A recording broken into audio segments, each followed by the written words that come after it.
Hello and welcome to the debate. Iran has marked the 25th anniversary of the passing of Imam Khamenei, and the leader of Iran's Islamic Revolution, Ayatollah Khamenei, has spoken. He focused on how the U.S. has treated the world, and in particular Iran, in which he accused Washington of doing everything in its power against the country. Yet Iran has not obeyed, nor will it ever do so, and will not be blackmailed by it. Additionally, he said the U.S. has divided countries, movements, and people into three groups. In this edition of the debate, we're going to discuss who these countries are and why European countries are making a big strategic mistake, as Iran's leader has said, as they respect U.S. interests while Washington refrains from respecting theirs. Ayatollah Khamenei addressed Iranian people, senior officials, and foreign dignitaries in a ceremony marking the anniversary of the passing of the founder of the Islamic Republic, Ayatollah Khamenei. The leader praised the nation's achievements after the 1979 Islamic Revolution, despite Western pressure and sanctions. He said the United States has divided the world into three groups based on its own interests. آمریکا کشورهای دنیا، جریانهای دنیا، آدمهای دنیا رو به سه قسم تقسیم میکنه. یک قسم گوش به فرمانها، کشورهای گوش به فرمان، جریانهای سیاسی و اجتماعی گوش به فرمان یا آدمهای گوش به فرمان، یه عده اینا. یه عده کشورهایی که گوش به فرمان نیستند اما باید با آنها مدارا کرد. قسم سوم کشورهای نافرمان، اونایی که زیر بار آمریکا نمیرن، باج با آمریکا نمیدن. Ayatollah Khamenei said Washington completely supports the first group, that includes certain despotic countries and exploits them in a bid to advance its interests. The leader noted that Iraq's former dictator Saddam Hussein was at some point in the first group. Ayatollah Khamenei said European countries are in the second group. He said the U.S. has some shared interests with them for now, but will stab them in the back when it finds the opportunity. The leader noted that Iran is in the third group because it does not obey the U.S. According to Ayatollah Khamenei, Washington uses all possible means against the third group. The leader noted that the U.S. has learned from the wars in Iraq and Afghanistan and is now seeking ways other than military action to deal with the third group. Ayatollah Khamenei also stressed that the U.S. has done all in its power against Iran, but has failed every time.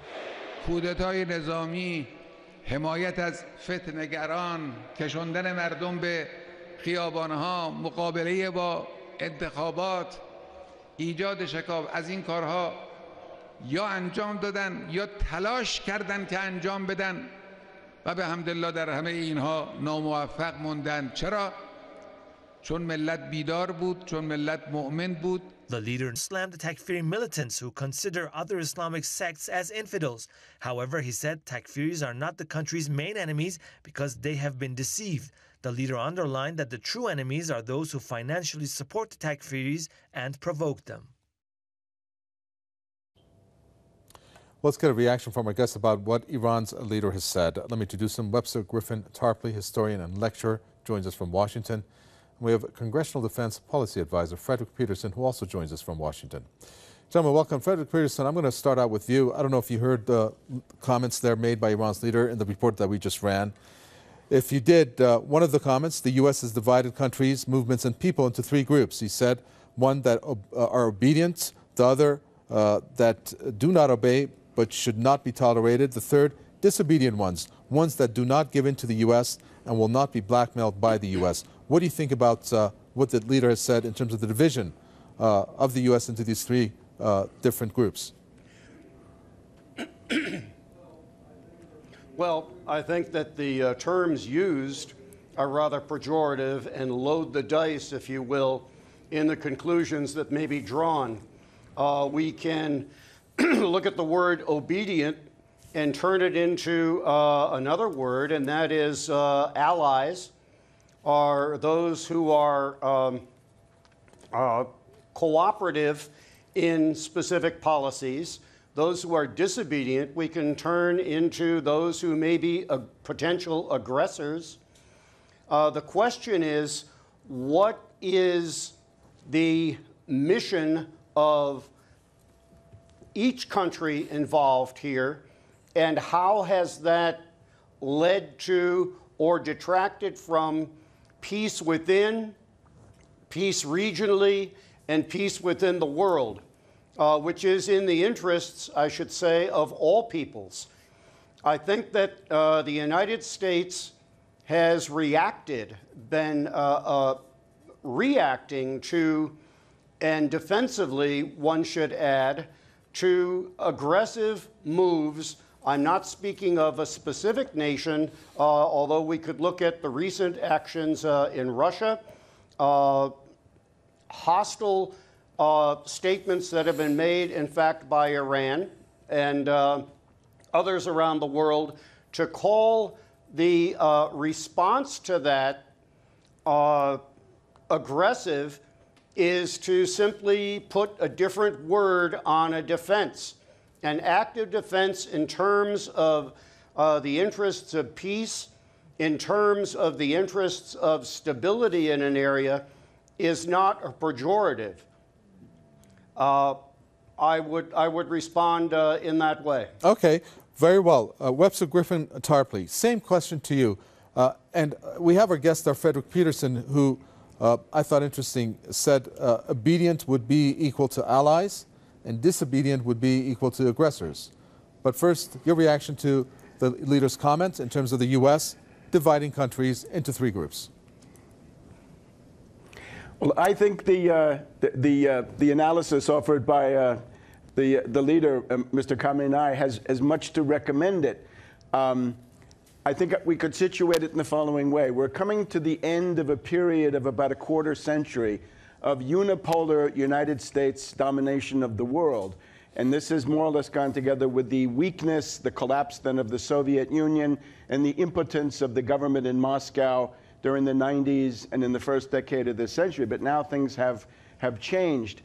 To guide our thinking about this, we can go back to the 19th century. There was a period of British world domination between about 1848 and 1871, which was punctuated by a similar kind of aggressivity. The British were attacking Russia, China, India, the United States, Mexico, on and on. So the danger we have is that as the period of absolute or unipolar domination subsides, we risk the major wars, because the mentality of the US ruling elite is in some ways apocalyptic. It's a kind of Götterdämmerung, the twilight of the gods you see with people like Kerry or Newland or Samantha Power or Miss Rice or any number of others.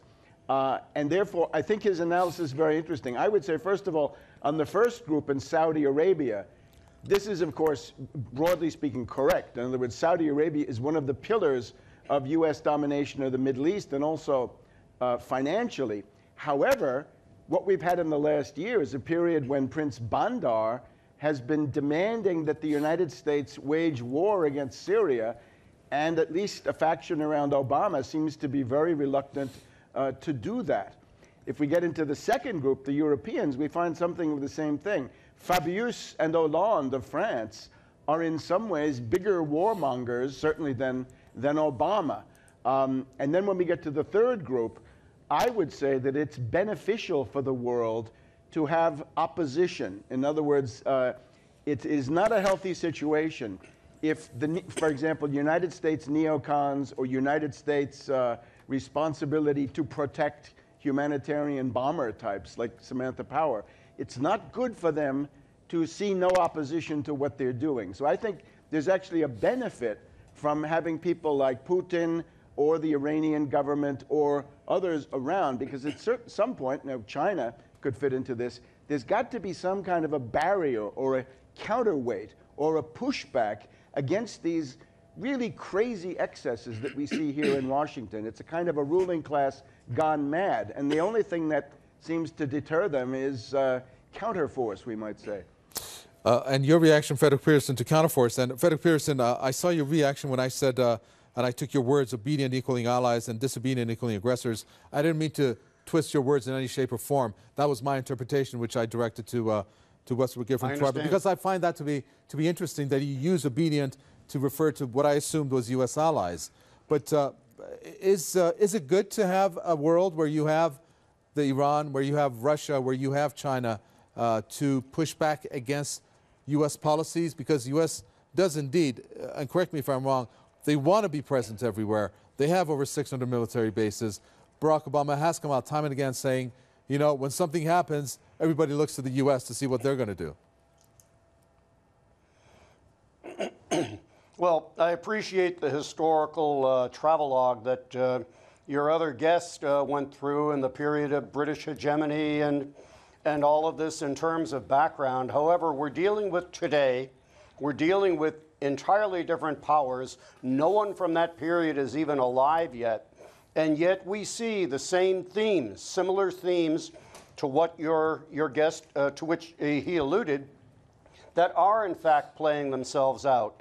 And there are different views. The term obedience was not my term. I'm simply looking at that as a term with which I disagree. It is, you could put that on, one is obedient if one is allied with similar interests and similar values.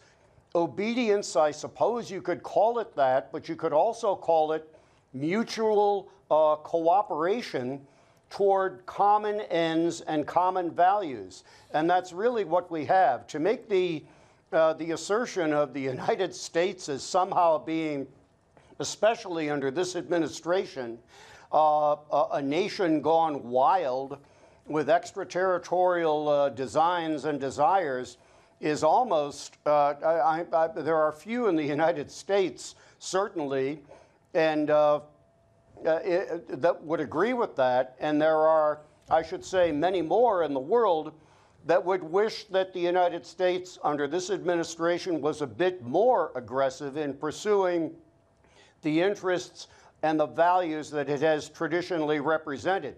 In the terms of what has just recently happened in the Ukraine, I am baffled by the analysis that would look at the United States as somehow being an aggressor there, when part of the Ukraine now is claimed by Russia, a newly aggressive Russia that has, in violation of its own signature and its own treaty, a treaty that was signed by the United States and the British and other European powers, to have the Ukraine give up a nuclear weapon option in order to ensure its territorial integrity, have that territorial integrity violated grossly, and the United States and the European powers stand by and shrug, and to call the shrugging an aggression is a baffling interpretation. I should say, in terms of, this is almost as if this is Ayn Rand talking, it's Atlas shrugged. It's the United States shrugging off its responsibility in the world. And to call this allies and our values disobedient or obedient is to miss the primary point here, I believe. Okay, Webster Tarpley, military coups, supporting seditionists, provoking people to come out to the streets, opposing elections and causing rifts were among the measures they took or tried to take. Iran's leader in reference to the U.S. And I'm giving that in reaction to Frederick Peterson and U.S. policy in Ukraine. Absolutely. Just to deal with Ukraine first, we have to remember what happened here was a fascist coup d'etat in Kiev, organized by NATO with CIA, National Endowment for Democracy, USAID, Freedom House, and all the rest of them contributing to this. And this was, it was an absolutely, I think, lunatic provocation of Russia, knowing the sensibilities of Russia, knowing that Russia has been invaded through this land corridor by the Swedes, by the French, by the Germans, by Poland even, if you go back far enough. Secondly, that this has this Nazi coloration, knowing the sensitivity, which I share, of Russia to this kind of ideology. People like Yarosh and the Sabotage Party are on the European fascist list. And similarly, the question of a warm water port. Over the many centuries, the desire of Moscow to have a ice-free warm water port, the idea that NATO could go in and send in leading politicians to make incendiary speeches and then somehow Moscow would do nothing. Look at what the United States did, for example, in regard to Cuba. You get an idea of the sensitivity that big powers have to nearby areas. It's simply not the case that the United States is somehow committed to support and defend every lunatic excess of this clique that's running Ukraine. But now, let's also look a little bit further away. In the U.S. ruling class, there's a general fear of Russia. The imperialist mind is reluctant to mix it up with Russia because of these very large thermonuclear intercontinental ballistic missiles, right, which ultimately seem to be the language that they find clearest. However, we do have this group around Anne Marie Slaughter, which says you can't counterattack Putin in Ukraine, but you can do so in Syria.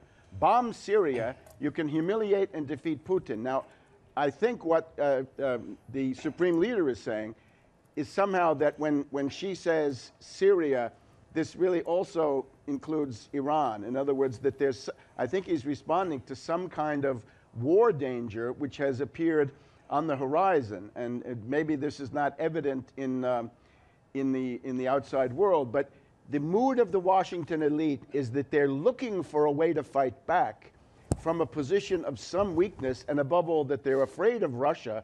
And it's easier to tell people, let's attack Syria. Syria is seen here as a relatively weak state, but ultimately it could be that Iran is their true target, or that they see Syria as a way to wage war against Iran. So I think this is a very serious speech, and it doesn't just come out of the blue. And I think probably in some days or weeks, we'll get a better idea of what the speech is responding to. Well, we're going to talk about this Anne Marie Slaughter's comments, Webster Tarpley, and get a reaction from Frederick Peterson. But before that, let's listen to some of the viewer comments that have been posted on our Facebook page on the topic of the debate on tonight. This respectable person is a voice of 1.5 billion Muslims. Nobody's his competitor. The US-EU friendliness will not last. Neither will America's futile attempt at full-spectrum dominance. Its empire is spread too thin, too. The US is for sure the future enemy of the EU. The US will definitely backstab Europe.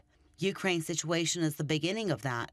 Senator McCain and Hillary Clinton are funding Nazi and any extremist groups in Europe and around the world. European nations like Italy and Portugal must rise in order to save Europe. Germany is in a bad situation that could lead to a European breakup. BRICS nations will do okay if it moves forward with its financial policy and currency exchange. The U.S. foreign policy is and will always be a double standard. I've for long now been claiming that the EU is playing lapdog to the U.S. The EU has become a dictatorial branch of Zionism based in Brussels. They're not reliable. They're complicit with all of the NATO, UK, EU, US and Israel war crimes, and should justice at The Hague not be a travesty. They should all be judged at the ICC for the crimes they've been getting away with so far. Some of the viewer comments there. Frederick Peterson, this Anne Marie Slaughter, the former State Department official, has stated that bomb Syria for the sake of Ukraine. Is that the sentiment that some American officials or ex-officials have? And is it something that perhaps is being mulled over there at the White House? I will tell you, I don't believe necessarily that the United States belongs in Syria to the degree or in the way that we are participating. I think it's against the interests of the Syrian people. So to respond to that, I believe that this administration, the real problem is not that they are taking an active, aggressive role in the world, but rather that they do not have a clear policy at all. That when they express a policy, it's in terms of an opinion, it's in terms of a rhetorical flourish, and yet it is not followed up with real action or real commitment to a conclusion that has any clarity whatsoever. Okay, I'm going to jump in here, Frederick Peterson, and I do apologize because I want to find out from you. Yes, there was a clear 4-point option that's been given by Iran regarding Syria. I don't want to make this program about Syria, but my question to you is this. If there were 2 options for the U.S. to take up on, one, voting for Syrians inside Syria to choose their presidents would end the crisis, or for the U.S. to pursue their own option, which is militarily support some of these moderate opposition groups and moderate insurgents that are on the ground there. If one of the options being the voting was to end the crisis, which option do you think the U.S. would take?